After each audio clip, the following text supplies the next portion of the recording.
जय जगन्नाथ। पुरी जिलार माणिकगड़ा दिव्यसिंहपुर शासन में 1935 मसीहा जनवरी 7 तारिख में जन्मग्रहण करते लेखक श्रीनिवास उद्गाता। एकाधारे से थिले जड़े कवि, लेखक, औपन्यासिक, नाट्यकार और अनुवादक। पितामह स्वर्गत कपिल रायगुरु मुक्ति मंडप सभा पंडित थिले। पिता श्रीधर उद्गाता प्रसिद्ध कवि और चित्रकर तथा गोपबंधु सहकर्मी थिले। लेखक 1994 रु 1997 मसीहा पर्यंत ओडिशा साहित्य एकाडेमी अध्यक्ष भाव में कार्यनिर्वाह करिसेंति। एपर्यंत तांकर 210 खंडरू ऊर्ध्व पुस्तक प्रकाशित हो सारी। पत्नी सौदामिनी उद्गाता मध्य जड़े लेखिका जहाँकर 16टी पुस्तक प्रकाशित। साहित्य क्षेत्र को तांकर अवदान निमंते तांकु 2008 रे पद्मश्री पुरस्कार, 2002 रे सारला पुरस्कार, 1992 मसीह केंद्र साहित्य एकाडेमी पुरस्कार, झंकार पुरस्कार, सारला सम्मान आदि अनेक पुरस्कार और सम्मान प्रदान करा जायछि। तांकर कविता संकलन मध्यरे पूरबी, आपणार गीत, पुनश्च पुनश्च, चैत्र रथ, प्रियतमासु, उपन्यास नील नयन तले, शेष रात्रि, प्रथम सकाळ, आलुअर डाक, व्याघ्रारोहण, गल्प संकलन पूर्णिमा, पार्वती, दिव्य पुरुष एवं अनेक गुड़ी अनुवाद ग्रंथ मध्य रहिछि।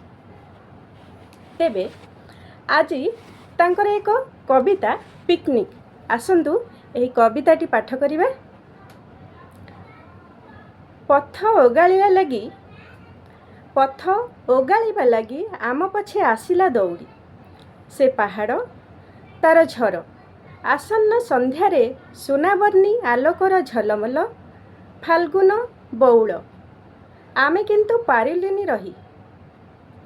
किबा सते आम आगे आग्रहरे से थांता कही, ईर्षा तो जणाइथिले तार झर लंघी बण बिल और प्रांतर, लयबद्ध तालबद्ध ऐक्यतान एवं स्वर से तो शिवप्रिया एवं तार स्निग्ध हावा, पागलंक परी लता पतरंक देहे, शीतकार जगाई छुई जाए आम देहे आमर आत्मा को, एवं आकाशर नीले मुक्त वन विहगी को आत्महरा करे।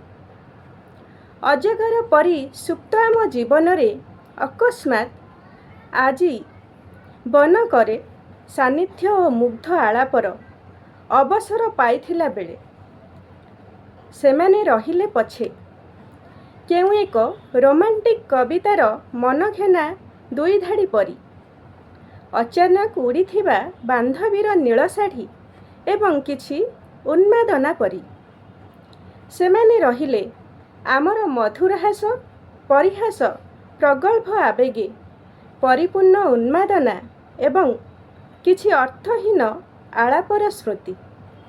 सतरे साइति थिबे जतन सेमाने, एई अस्तगामी सूर्य झलमल पाटल किरण, बधुपरी झरणार छल छल हीरा परी धार,